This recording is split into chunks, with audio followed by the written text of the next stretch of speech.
एक आगे एक पीछे ऐसे आओ। कोई बात हिमाचल किसान सभा जिंदाबाद जिंदाबाद। केंद्र सरकार द्वारा कॉर्पोरेट के लिए खेती खोलना बंद करो। बता दें कि इसको लेकर जो है केंद्र सरकार के कानूनों के द्वारा किसी दूसरे के खिलाफ बंद बुलाया गया है।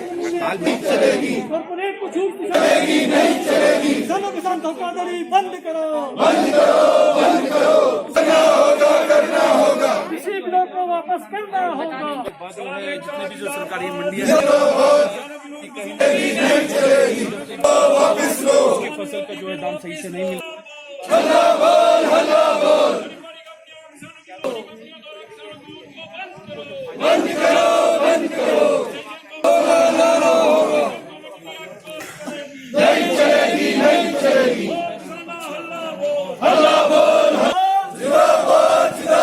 किसानों को फसलों का लाभकारी मूल्य देना होगा। किसानों की लूट घुसूट नहीं चलेगी सरकार होश में आओ किसानों के सब्जी नहीं चलेगी किसानों को फसलों का लाभकारी मूल्य देना। किसान विरोधी बिल पर हल्ला को जोर से। आज पूरे भारतवर्ष के अंदर अखिल भारतीय किसान संघर्ष समन्वय समिति, जिसके अंदर 250 से ज्यादा विभिन्न किसानों के संगठन हैं, उनकी कॉल पर भारत बंद, रेल रोको, रास्ता रोको, विरोध प्रदर्शन पूरे देश के अंदर जिला हेडक्वार्टर के ऊपर, सब डिवीजन लेवल, ब्लॉक और तहसील लेवल के ऊपर हो रहे हैं। जिस स्टेट में जो स्थिति है उस आधार पर इसके पीछे सबसे बड़ा कारण है, जैसा आप लोग जानते हैं कि हाल ही में अभी पार्लियामेंट के अंदर जिस तरीके से जो कृषि से संबंधित 3 जो अध्यादेश थे, जिस तरह से उन्हें बिल के रूप में पारित किया गया और पार्लियामेंट्री डेमोक्रेसी का बिल्कुल भी जिसमें ध्यान नहीं रखा गया। विपक्ष उसके अंदर एक वोटिंग चाहता था मगर उसको मौका नहीं दिया गया और अफरा तफरी में वो बिल पास किए गए। उसके विरोध में आज पूरे भारतवर्ष के अंदर इस समय ये संघर्ष चला हुआ है और ये संघर्ष कोई केवल आज के लिए नहीं है। ये संघर्ष उस समय तक रहेगा जिस समय तक ये जो 3 बिल है, इसमें एक विशेष रूप से जो एपीएमसी एक्ट था, जिस तरीके से उसको डाइल्यूट किया गया है एक नए नाम के साथ, और दूसरा जो कॉन्ट्रैक्ट फार्मिंग था उसे एक बड़ी बढ़ोतरी बड़ी पूंजीपतियों के हक में दी गई है, और तीसरा जो एसेंशियल कमोडिटी एक्ट था उसके अंदर जो संशोधन किए गए हैं, उसके तहत आज पूरे देश में जो किसान हैं वो सड़कों के ऊपर हैं।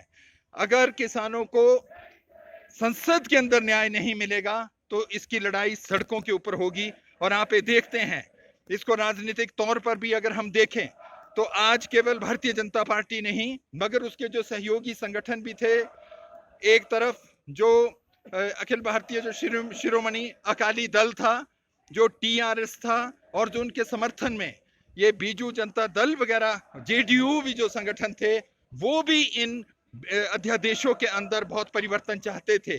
उन बातों का भी कोई ध्यान नहीं रखा गया और बीजेपी ऐसा लगती है कि अंतर्राष्ट्रीय वित्त पूंजी के दबाव में और भारतवर्ष में जो श्री नरेंद्र मोदी जी के विशेष मित्र हैं, अदानी और रिलायंस ग्रुप के अंबानी, उनको एक पूरा कृषि क्षेत्र के अंदर लाभ पहुंचाने के लिए इन बिलों को पास किया गया है। और इन बिलों का जो प्रभाव पड़ेगा आज हमें देखते हैं। इसका सबसे बड़ा प्रभाव ये पड़ेगा कि 1965 में आप द्वितीय विश्व महायुद्ध के बाद इस देश के अंदर जो अकाल पड़ा करते थे, और 1960 के दशक में जब अमेरिका से यहाँ पर कनक को खरीदा जाता था PL 480 के तहत, उस समय इस देश में आत्मनिर्भरता लाने के लिए उस समय जो दी देन प्राइम मिनिस्टर थे, जिन्होंने जय जवान जय किसान का लाल बहादुर शास्त्री ने नारा दिया था, उसी समय फूड कॉर्पोरेशन ऑफ इंडिया और जो एपीएमसी एक्ट थे उन्हें लागू किया गया था।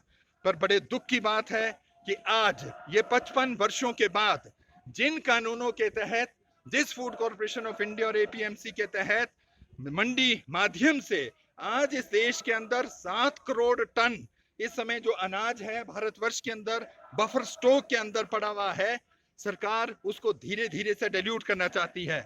इसके पीछे की जो साजिश अंतरराष्ट्रीय स्तर की है, भारतवर्ष में जो हमारा बायोडाइवर्सिटी है, ट्रॉपिकल एंड सब ट्रॉपिकल जोन है, इसके तहत हम अनेक तरह की चीजें उगा सकते हैं जो यूरोप के अंदर और अमेरिका के अंदर नहीं उगती है। और जो हमारा जो खाद्य सुरक्षा है, व्हीट है, राइस है और बाकी अनाज है, दालें हैं, तिलहन है। अब हमारे ऊपर अंतरराष्ट्रीय जो मल्टीनेशनल कंपनीज होगी, कारगिल जैसी बड़ी बड़ी जो कंपनियां हैं, उनका दबाव पड़ेगा कि हमारा जो किसान है वो इन चीजों को ना उगाकर वो चीजें उगाए जो हम यहाँ पर सब ट्रॉपिकल और ट्रॉपिकल जोन के अंदर उगा सकते हैं, यूरोप और अमेरिका की डिमांड को पूरा करने के लिए। और इस देश की जो खाद्य सुरक्षा है वो खतरे में पड़ेगी। हमारे देश के अंदर जो कहते हैं उसके तहत वर्तमान जो सरकार है वो ये चाह रही है कि अदानी अंबानी को in the name of agricultural liberalization और प्राइवेटाइजेशन के तहत इसमें कैसे छूट दी जाए। आज तक जो किसान के तहत मिनिमम सपोर्ट प्राइस में अपना प्रोडक्ट बेचता था, खास तौर पर दो, एक तो जो चावल है और एक जो व्हीट है, वो अब खुले में बोला जा रहा है कि 1 नेशन 1 मार्केट। पर ये एक आम आदमी के फेवर में, किसान के फेवर में नहीं होगा।